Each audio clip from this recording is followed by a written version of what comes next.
Ajith sir வந்து ரொம்ப பயங்கர பேஸாக நான் வந்து விஸ்வாசமில் ஒர்க் பண்ணும்போது சொன்னேன், ஹாய் எப்படி இருக்கீங்க சார், நல்லா இருக்கீங்களா, ஓகே வெரி நைஸ் சார், இப்படி இருக்கு ஓகேவா. கொஞ்சம் பில்லா சமயத்துலலாம் இவ்வளோ பேஸ் இருக்காது. சரித்திரத்தை ஒரு நிமிஷம் கொஞ்சம் பாருங்க, அது நம்ம கற்றுக் கொடுக்குறது ஒன்று தான்.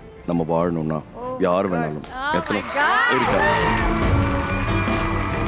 வாலி சமயத்தில் வந்து அவருக்கு பேஸாக இருக்காது வாய்ஸ், ரொம்ப அது ரொம்ப க்யூட்டாக இருக்கும். உங்கள் புக்கில் டென்ஷன் வேணான்னு நான் எழுதி வைக்கலையே. உங்கள் மனசில் என்ன நினச்சிருக்கீங்க, பெரிய அழகினா ஓகே, உங்கள் மனசு உங்களை பற்றி என்னென்ன நினச்சிங்க, என்னை பற்றி என்ன நினச்சிங்க, போகிற பொண்ணுட்டலாம் ஐ லவ் யூ லெவல்ஸ் ஒரு லோஃபர் நினச்சிங்களா சொல்லுங்கள். உங்கள் மனசில் உங்களை பற்றி என்னென்ன நினச்சிக்க, என்னை பற்றி நீங்கள் எப்படி நினைக்கலாம். இதை தாண்டி நீங்கள் இன்னொன்று பண்ணுவீங்கண்ணே, இதே மாதிரி வித்தியாசமாக இன்னொன்று பண்ணுவீங்க. ரவி, நீ லைஃப்பில் செட் ஆகணும்னா அந்த பையன் பிரச்சனையை தோட விட்டுரு. இல்லை இப்படித்தான் வெட்டின்னு தெரிவானேண்ணா தொழில் பண்ணுறதை மறந்துடு. ஒருத்தனை பிடிக்கல இல்லை கோவத்துக்காகலாம் வெட்டி நினைக்கக்கூடாதுரா. தொழிலுக்காக செய்கிறியா செய், ஏன்னா அது தொழில். நீ என் கையில் பண்ணுற வேலையெல்லாம் அவுட் கையில் பண்ணின்னு இருந்தான்னு வச்சுக்கோ, அவன் என் தம்பின்லாம் பார்க்க மாட்டான், அறுத்து போட்டு போயின்னு இருப்பான். பார்த்து நான் அப்புறம் வந்து நீங்கள் இந்த ஆக்ட்ரஸ்லாம் ஏஜ் ஆனால் எப்படி பேசுவாங்க.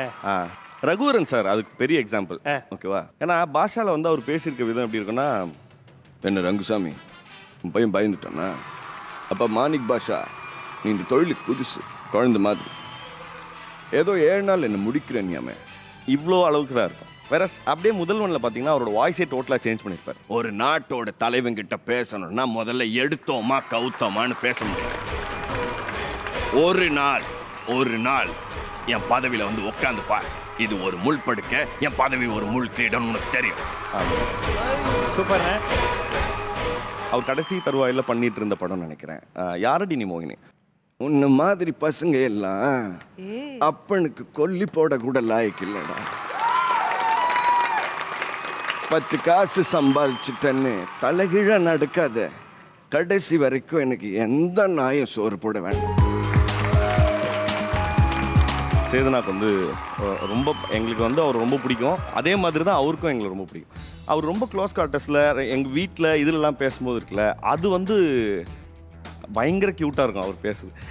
இல்லைடா மணி என்ன ஷூட்டிங் பார்த்த சரியான காமெடி ஆகிப்போச்சுடா மணி.